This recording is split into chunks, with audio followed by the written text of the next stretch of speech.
Hey everybody, happy Friday, Merry Christmas. Welcome back to another episode of Elev8. This week I'm very excited to say that our guest is Turtle Time Glass.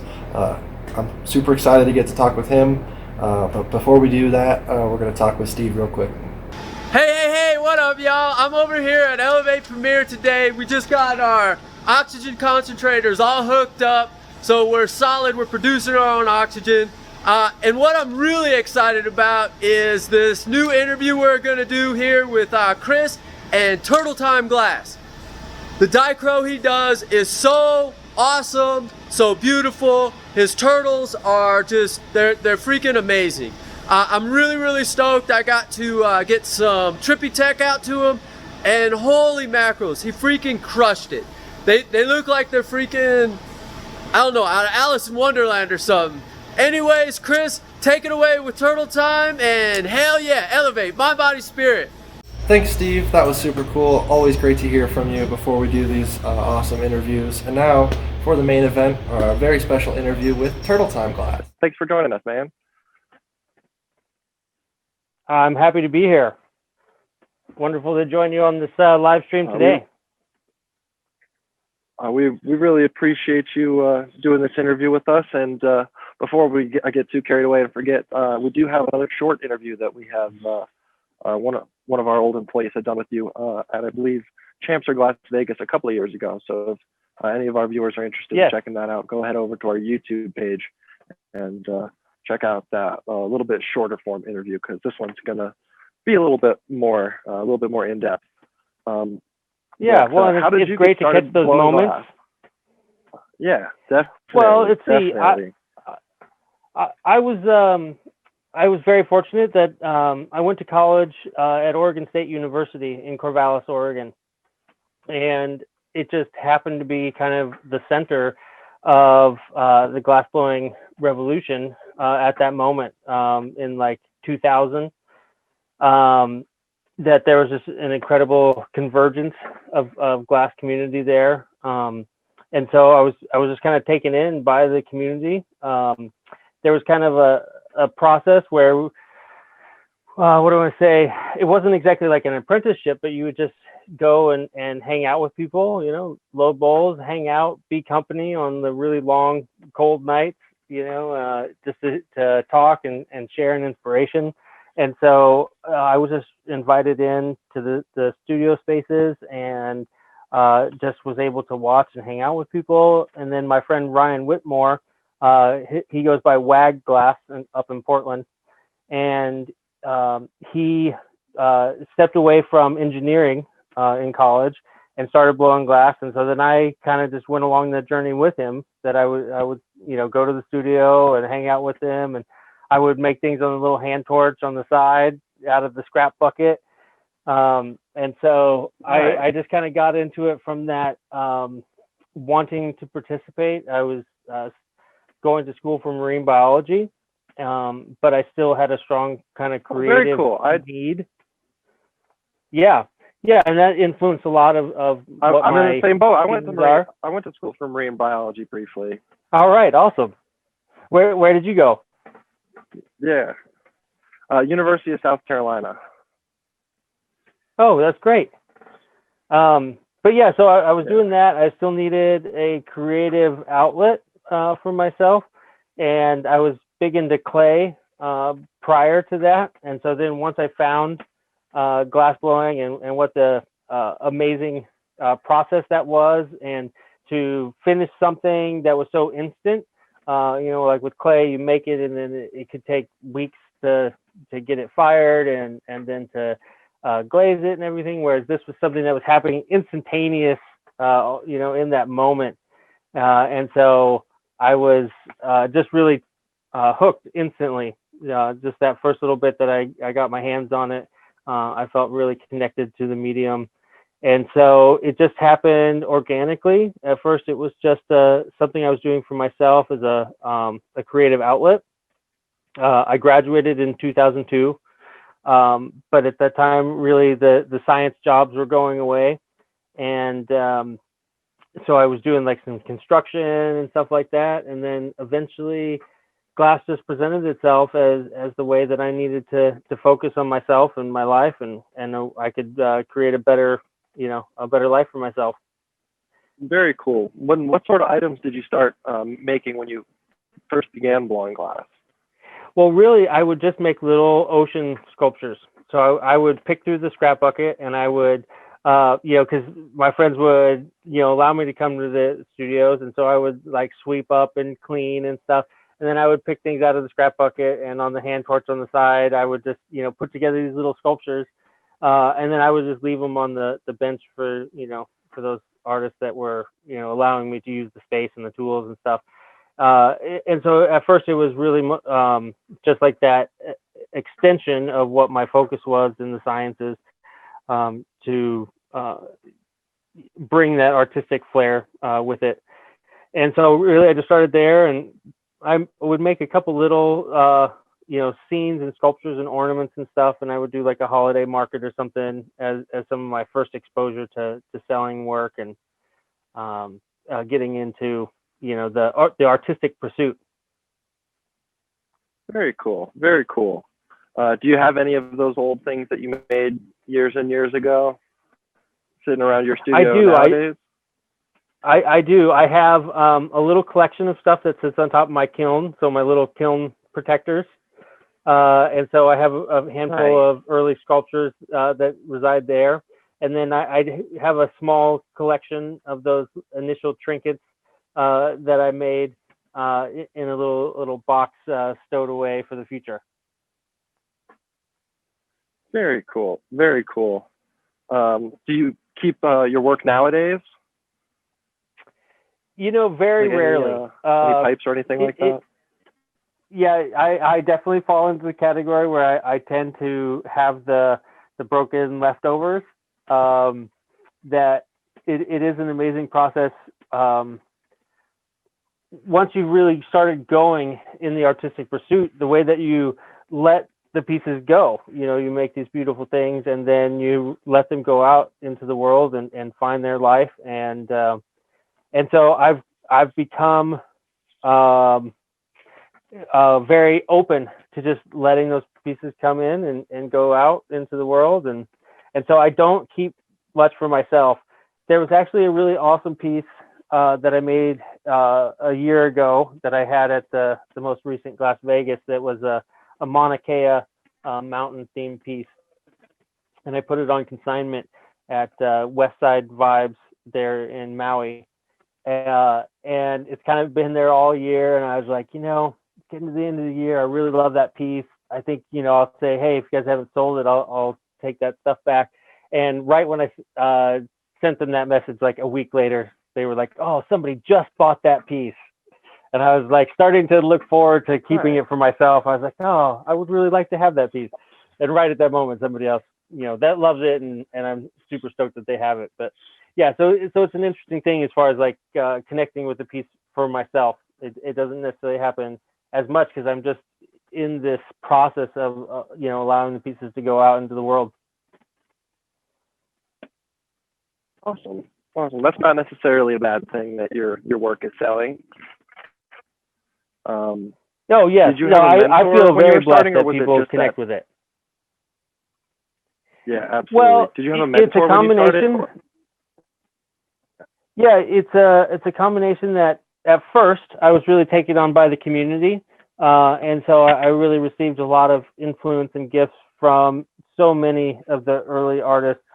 Banjo was there, and Pedro Smiley, and Clinton, and so many amazing artists there in Corvallis.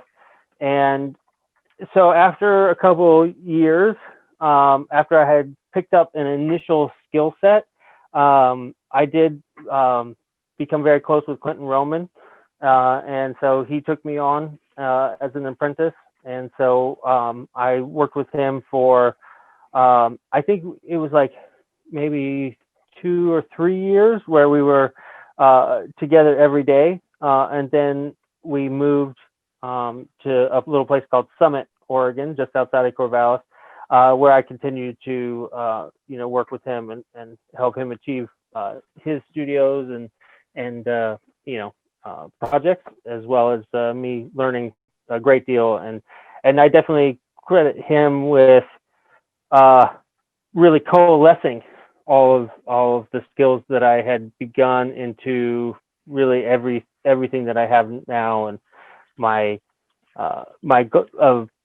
ability to really understand the glass and the artistic journey, what it is to really live as an artist, to put ourselves into the work like that. And so he is definitely my mentor and teacher, and somebody I'm so grateful for the way that he shared with me to make all of this possible. That's amazing. Clinton's definitely a huge inspiration to a lot of people. That's awesome to hear that you have such a close relationship with him. Yes.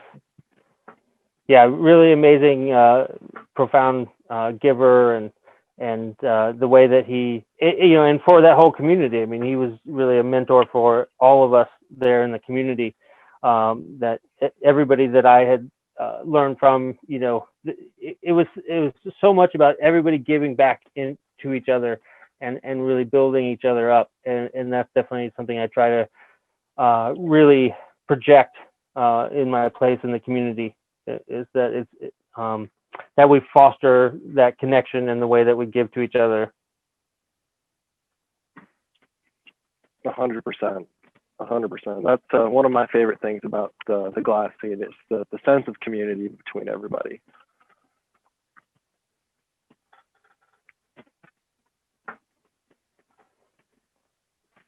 Yeah, that's I think of it as a very special bond, the bond of makers that we're out there creating in the world, and that when we see other people creating, the way that sometimes it can be challenging, but for the most part, the way that it is fulfilling and inspiring to be around other empowered people and be a part of the process of building that capacity and that power within the community. Definitely. Have you ever taken any classes during your career? No, that is a funny one. I have never actually taken a paid class. That I was just so fortunate in the openness of the community that I, received so many lessons, but never really in a class format. And yet I have taught a couple classes now at the Eugene Glass School. And so it is like an interesting thing to skip by that step, as far as like for a lot of people, though that is the entry point or the opportunity, to receive from other people. And so I was just really fortunate that, every day, there in Corvallis was its own schooling and education. Yeah, but classes That's awesome. are an I'm sure amazing that's opportunity. An amazing vibe to be a part of. Yes, Yeah, I mean, definitely. I definitely Dicro think of it something. Go ahead. Yeah, I definitely think of that time as Go like ahead. being, in the 60s with rock music, that the way that, all the artists that knew each other and were influencing each other, and that it was the openness of it all. It is definitely a very special time in my life to be there at that convergence and to see it. Yeah, and developing and pushing the technique and the scene and the art form further and further on top of all of that. Yes, yeah, and the way that everyone felt connected to that project together, that everybody felt like a piece, had a piece in ownership in that progression. Yeah. Was Dicro something that intrigued you the first time that you saw it, since that's kind of your main focus in glass? Yeah, that is actually a funny story. Of it is at the heart of when I found glass. So there was an event called the We Expo, which was the World Hemp Expo Extravaganza, and in 1998, it was in Eugene, Oregon. It was sponsored by High Times, So it was like it was a really big deal. It was one of the pretty early major hemp fests. And so my father and I went in '98, and so I had just been in Oregon for like a year. And so we went to the hemp fest, and there were two artists, Jamin Diaz and Jordan Lucas, or Sheepdog, and they had a booth there, and it was full in that early 2000 time. That Corvallis group, they had really developed this the like solid Dicro work, where they would just take the sheet of Dicro and they would just draw color right on the back of it and then just fold the sheet up. So it was like solid Dicro. And so I saw their booth, and it was absolutely mesmerizing. I had never experienced anything like that. And it was such a big leap ahead of what everything else that was going on at that time. It was just a whole other planet. And so, so I that was the first time I had really seen glass and really fell in love with it. And later those people became, dear friends and mentors to me. And I saw and met, unbeknownst to myself, so many of the important figures in my life at that event. Clinton was there. The original owner of Dichroic Alchemy, Jay Frodo, was there. Marcel, all of the amazing artists were there, and it was just kind of like a open lot.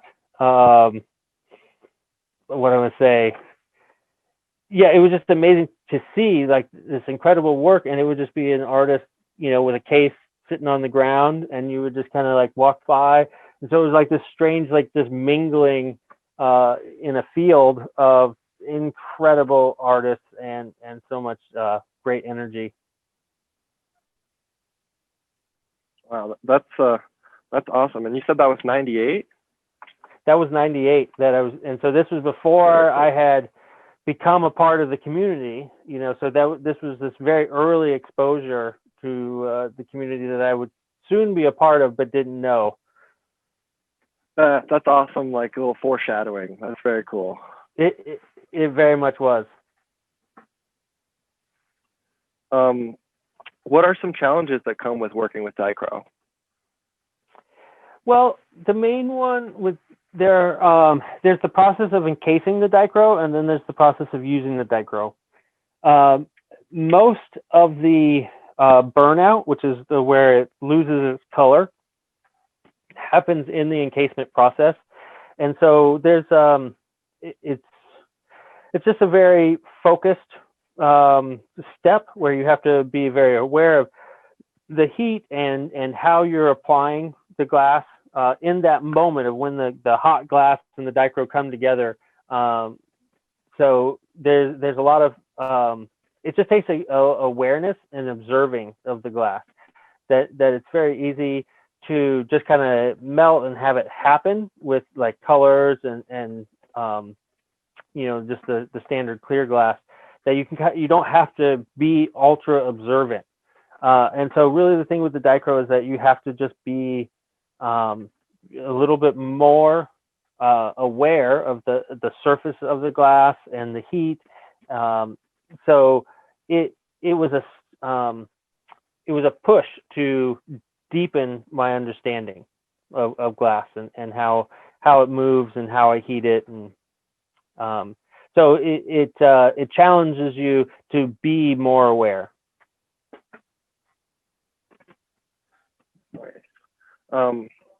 What is your favorite item to blow? Pipes, rigs, pendants? Oh, that's a good one. I mean, for me, one of the connecting theme of all of it is just the sculptures, so like kind of coming back to, what I did right at first was like the little miniature sculpture scenes and that kind of stuff. And I incorporate that really into all of those forms. So in my pendants are like a little turtle Uh, so got these sweet little turtle pendants. So the sculpture exists in my pendant work, and then throughout, dry pieces and rigs and all of that. And so, really, the sculpture element is what drives me and what I really love to do. Very cool. Very cool. Have you ever shifted that focus away from the sculpture element for periods of time in your career? I mean, yeah, I mean, there were definitely times like when, kind of in that early phase with Clinton, when he first took me in a sense, I was doing things maybe ahead of my skill set. That I was very ambitious with my concepts and designs, but maybe the skill set wasn't there. And so, really, the first thing that he had me do was to step back and relearn the foundations. And so, in that phase, it was more about really learning the foundations of solid hollow work, and how to how to control the vessel work.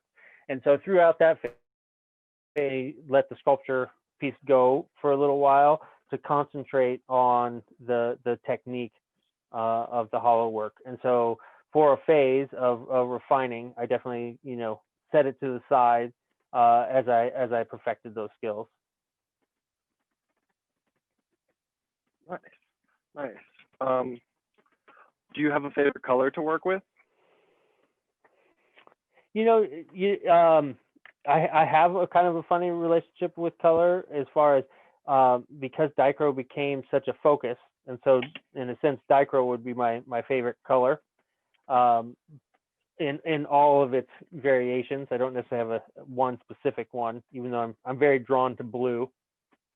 And so with that, I haven't necessarily kept up with all of the color stuff as much as a lot of the other artists were able to, because I was being so focused on the Dicro as as the color focus, that I wasn't necessarily testing out and trying all of the amazing new colors that all the companies have been putting out. Gotcha. But what would you consider to be the most challenging Mediterranean is one of my favorite new colors. That's a beautiful color. I love that color as well. Yeah. What would you consider to be the most challenging style or type of piece to blow?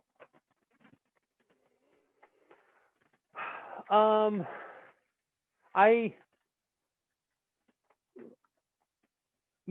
think one of the most challenging styles to do is something that doesn't something that's new. Like breaking out of the mold of something.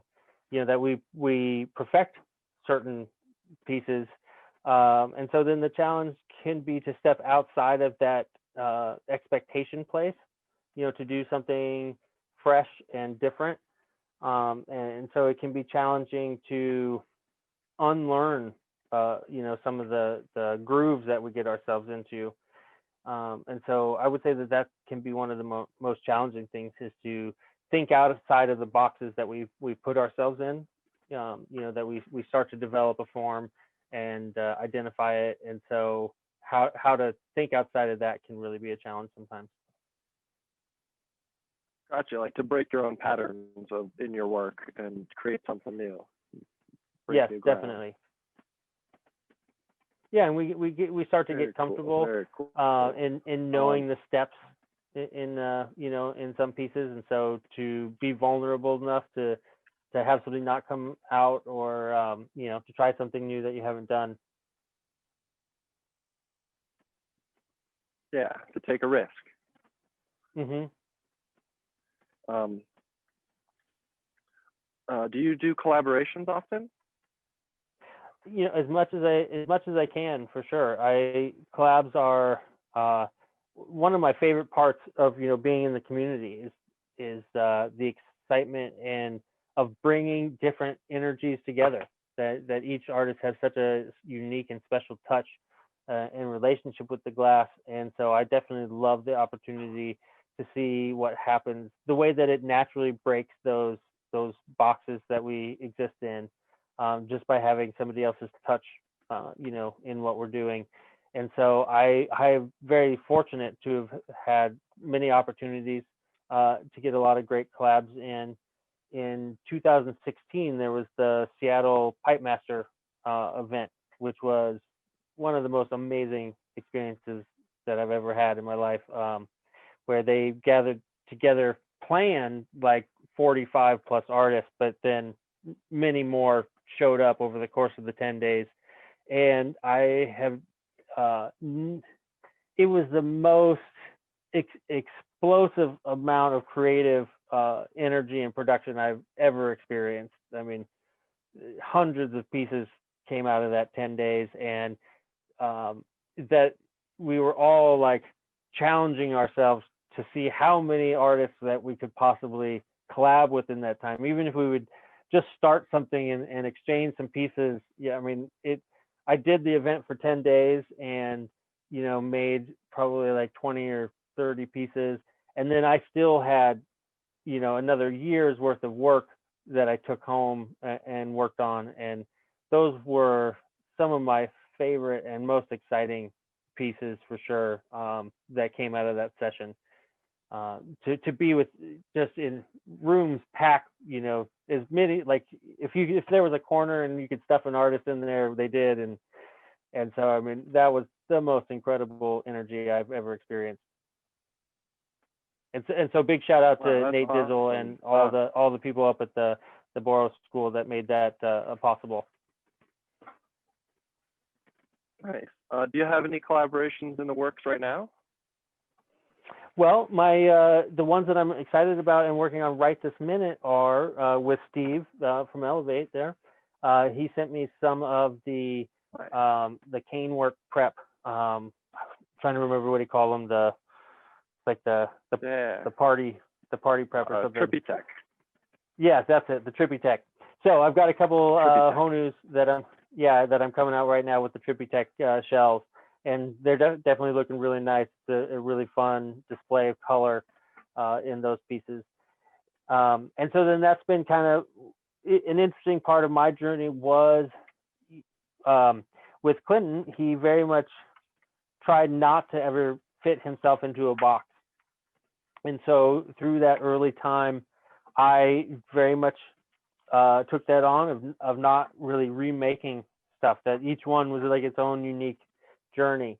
But then I also noticed that then I was holding myself back in some ways, that there is a profound thing when you do revisit a constant theme, that then it enables a different type of exploration as far as like exploring inside of the confines of the theme.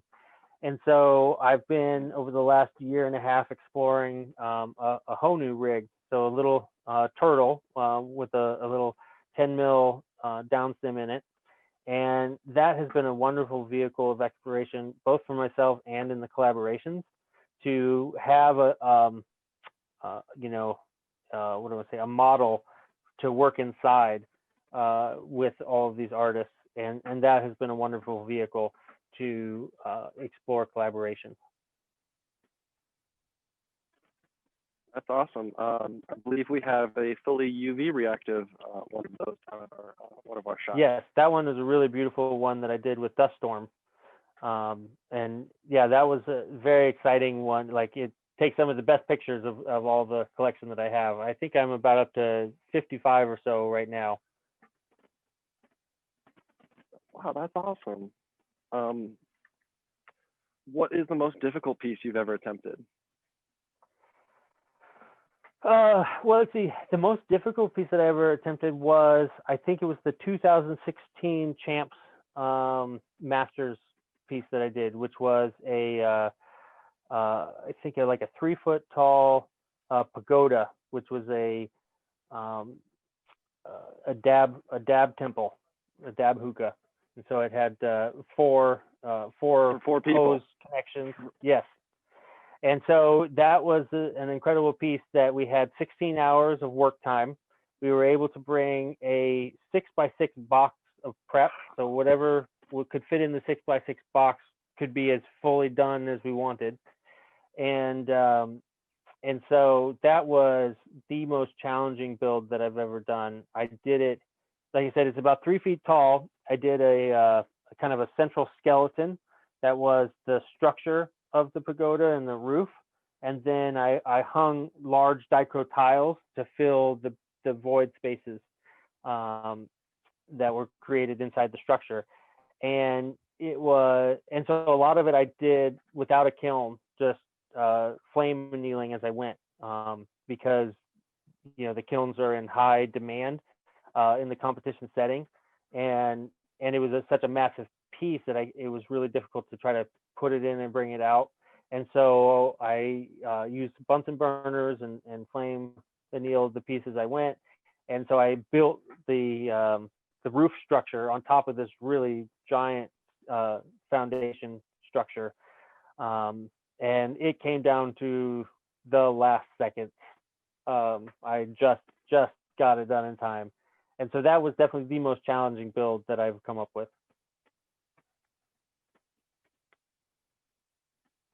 Oh, that was something that definitely stood out to me when I was looking back through your page earlier. And I was hoping that would be the answer to this question, because that thing blew my mind. And to know that you put it together under such circumstances, it just blew my mind even more. Yes, it felt that way to me as well. Would you consider to be the most amount of time you've spent on a piece? Nice. I mean, probably yes, if we considered like really the entire process of it. I did like a practice piece that I didn't quite finish completely. In fact, I still have, and I hope to finish it sometime. But so that was definitely like a month or more of prep, from designing all of the imagery and the tiles and getting all of that pre-work done, the practice piece itself, and then all of the prep for that piece. That was definitely the most total energy committed to a project, for sure. When you made that practice piece, did you flame anneal all of that as well in preparation for the circumstances of the competition? That was one that developed, that all of that kind of developed in the practice piece.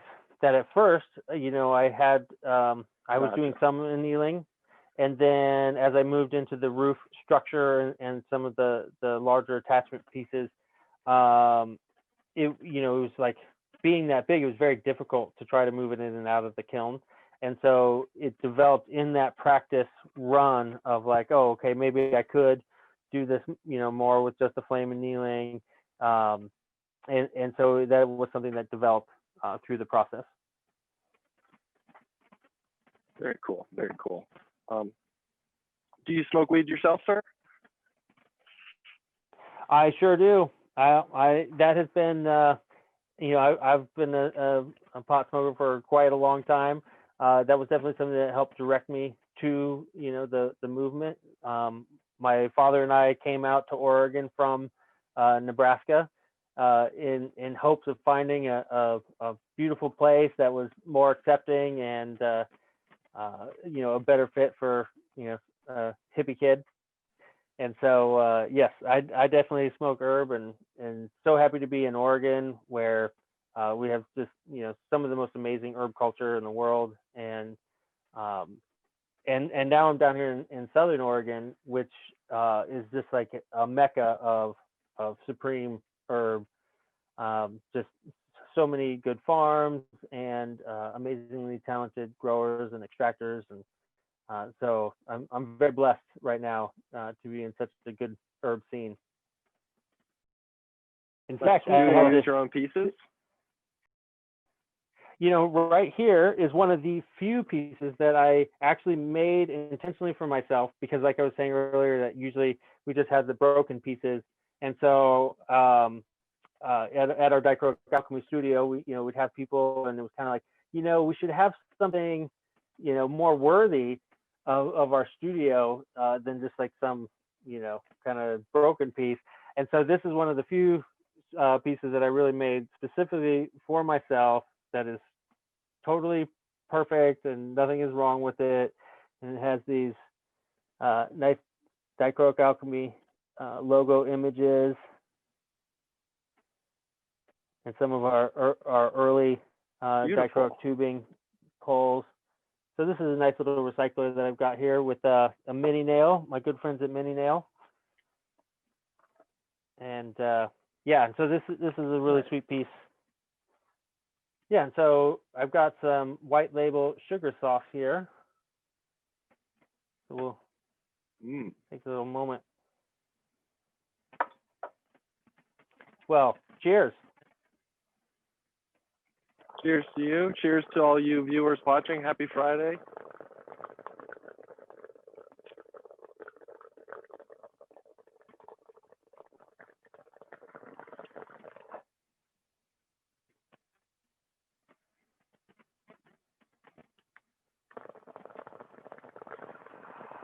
Nice.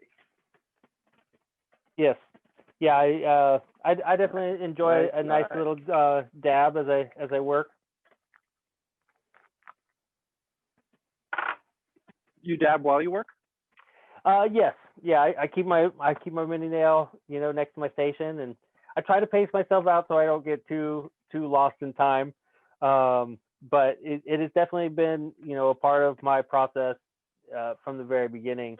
And like I said, part of even finding glass, at all, that, you go to the studio with friends and you pack bowls and try to keep the inspiration flowing to make it through those long nights. And, and glass has such an interesting rhythm of stop and go that, there are these moments when we have these really long kiln waits to let everything heat up. And so there are just like these natural lulls where it's like, okay, well, take a little hit, reground in as we, like I only got 2 steps left, but it's going to take like an hour and a half to sit out here in the cold shop. And so it's a beautiful part of the process.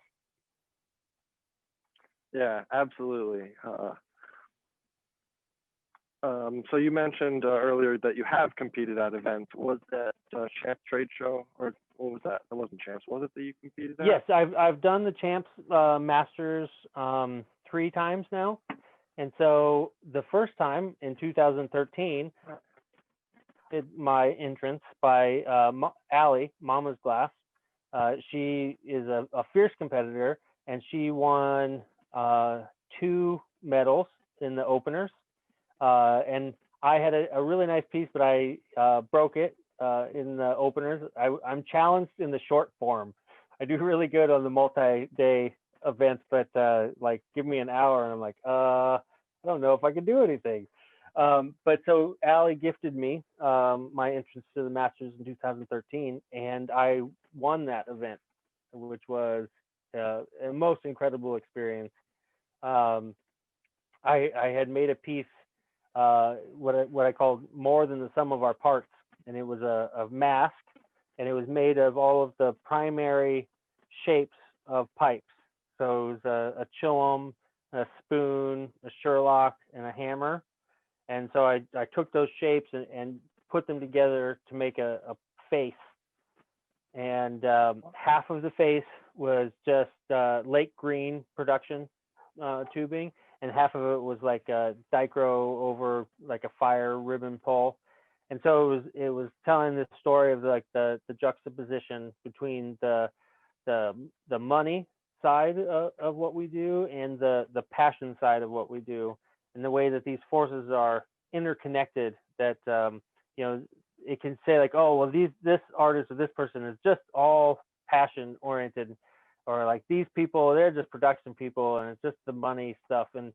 But it takes those 2 forces together that makes this movement even possible. And so it's kind of like the story of that push and pull that we all have as artists.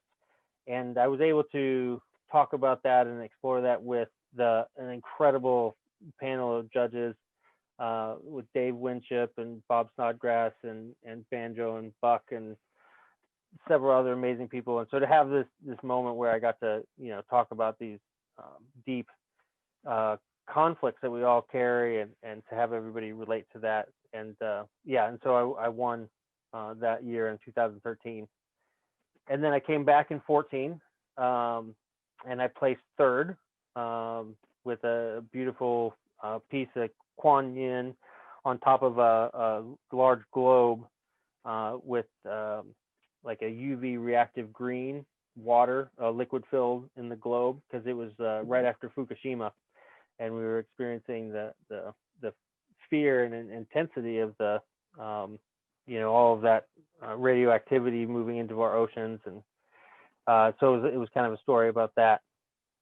And then I came back in 2016 and did the and so and that one I placed, I think, maybe sixth, but I won Artist Choice, which is the most incredible honor to, with all those great artists and the energy that we have when we come together in the competitions, that we're really competing against ourselves, and we're there to support each other and try to get everybody across the finish line. And so to have the other artists recognize that work and that piece, meant the world to me, and is definitely my highest honor, even above winning the whole thing in 13. Yeah, that's a truly special, I guess, award that they give out there. It's awesome to see that that's also part of the competition. Yes. Yeah, and the competitions are just such an amazing space that they hold for us. And what an opportunity it is for all of us to gather, and it sets such a it sets a timing and rhythm to the movement by having these events and having those moments of pinnacle pieces that kind of create like the energy and feeling of movement, in our movement and what we're achieving, and definitely the energy that the DFO and the champs events and the trade shows hold for us to create that feeling of all of us building something together. Yeah. What can we look forward to in the future of Turtle Time Glass? Wow, that is such an interesting concept. It has been such a wild year, and I've definitely been experiencing a lot of changes in myself and my artistic rhythm, and kind of like a lot of letting go of expectation or achievement for myself in this year. And so I'm very curious, even for myself, what exactly is around the corner. Like, I still love what I do so much, and I'm very interested in giving it the energy to evolve, and I want to continue to find ways to, there's so much important social energy in our lives right now, and I want to find a way to embody that and bring that story more fully into the work that I'm doing. And so I'm going through a little bit of a self examining phase where I'm curious to see what's next, or what is this going to develop into. So I'm still kind of in the unknown limbo right now. Right. Do you still find the same love and passion that you had when you started? It evolves and changes in so many amazing ways. Some of the wonderment of it has left. Like, there's a special magic eye that we have when we are new to it, that that we only get once, and that is such a beautiful thing. When we see it really in our fresh eyes.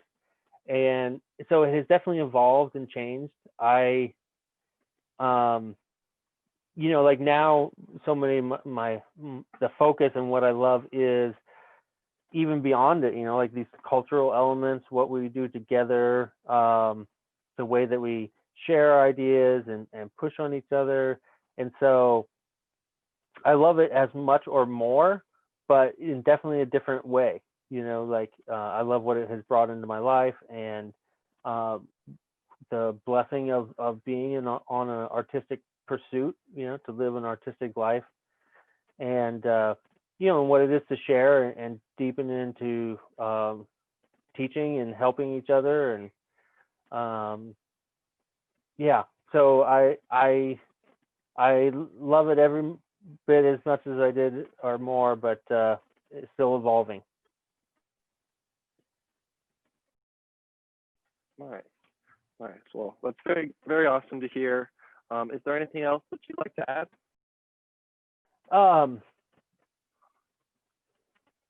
Well, what do I say?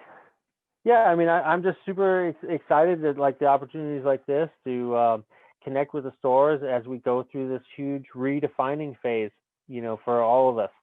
Like the trade show just got moved out to May, and so we're all going through a very powerful time of recreating ourselves, and I'm so grateful to the stores and the space they hold for all of us, and I'm excited for all the creative troubleshooting or creative problem solving that that we're doing, like this show, ways to connect and still deepen what we're doing, even though we can't be getting together in the same way. And so I'm just super thankful and appreciative to everybody supporting and being excited together, and still finding ways to prevail. Yeah, absolutely. Well, thanks again for doing this with us. We really appreciate it. You guys can follow Turtle Time on Instagram at Turtle Time Glass, and you have a website too, don't you? Yes, also turtletimeglass.com. Yeah, I just got that going recently, and so that's Awesome. kind of at the beginning of the year. So it's a great way for people to have more direct access, to see what's available, and I love hearing from everybody, So please, reach out and see what I'm doing. And I haven't been posting a lot lately, but I'm going to try to get into a new rhythm. Part of that, self-examining phase that I've been going through. Yeah, absolutely. Well, thank you again, man. We really appreciate it. This was super fun. Hope you have an amazing rest of your Friday, and thanks to you guys for watching. See ya, everybody. Sweet. Thanks, everybody. And now let's hear from Elev8 Dolls. Hey guys, Teresa here with Elev8. Thanks so much, Chris, for having me on tonight. I just want to tell you guys about all this exciting stuff that I can get with my coupon code while being a brand ambassador. This right here is one of the original Elev8 dolls. Check her out. She's magnificent. And then we have grinders. We even have glass with logos. You can get a vaporizer. You can get any of the bath bomb scents. Some people call them flavors, but I've never eaten one. Have you? Anyway, we've got these cute little picks. You can get customized stuff. You can also get our brand new hoodie. Yay, we've got hoodies, Elev8 doll hoodies. It's got the butterflies on the front and the butterfly on the back. So join us at elev8dolls.com. Man, always great to hear from Elev8 Dolls, to see what kind of amazing things that they're constantly cooking up. If you want to become a part of Elev8 Dolls, just hit us up on Instagram or through our email. It's time to hear from Elev8 veterans. Hey, how's it going, everybody? Thank God it's Friday, right? I'm John, the Elev8 Veterans, and I'm here to remind you guys that even though in these uncertain times we're not really doing the first Saturdays, we're looking forward to seeing you guys at the next one, whenever things do finally clear up. And if you want to make some plans, hope is always the best thing for the future. You can always come see us. Go to elev8veterans.com. You go on elev8glassgallery.com. Maybe schedule some glass blowing lessons if that's something you're interested in. But yeah, come hang out, come check us out. We're always looking forward to meeting new people and getting your input, seeing how we can make Elev8 better. So until we see you guys, Elev8, mind, body, and spirit. Take it easy. It's always awesome to hear what kind of cool things Elev8 Veterans is constantly doing for the veterans in our community. And now it's Friday night, so if you're not already smoking, get ready to smoke, because we're going to do a quick product demo with Johnny. What's up, Elev8 fam? Johnny here. I work at the warehouse as a wholesale account executive. If you guys want to join, please look into our brand ambassador program. It's really fun. It's another Friday here, so sesh time. In this week's sesh, I wanted to bring out the Dab Bat, show off our product here. This is our Dab Bat Dab Straw. This thing is sick. And the reason why, it's a borosilicate body. There's a silicone cap, and then there's a retractable quartz tip there. And so, as you see, that goes in. And like I said, this is quartz glass. So, borosilicate body, quartz glass top, boom, puts it right back there. Simple, right? The beauty of it is say you're going to a show, a 3-day show, which before all of this craziness happened, those were things like that. Or say you want to bring it on the go with you and you're going on a hike. This is the perfect way to now be able to consume with a dab bat, because that is my preferred way of consumption is dabbing, and dab straws are the most conservative way to hit your dabs. So it's a fun way to bring it with you. So Friday, thanks for letting me join the Elev8. Time to sesh, I guess, right? And so the thermal range on this quartz tip is way different too, so it makes it much better glass at dealing with these temperatures. So less likely to crack when you heat it up. And I got here my honey bucket with some concentrate in it.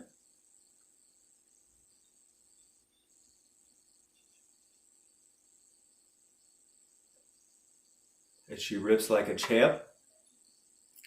And then the magic happens. Boom. Now I can put it in my pocket and be on my way. Thanks for letting me join. Elevate mind, body, and spirit, everybody. Man, that was awesome. Always super fun to do these. Don't forget to join us every single Friday. We do another one of these awesome Elev8s. Check out past Elev8s on our IGTV tab or on our YouTube page. Send us some suggestions of who you'd like to see as a guest. Thanks, everybody. Merry Christmas. Happy Friday. Elevate mind, body, and spirit.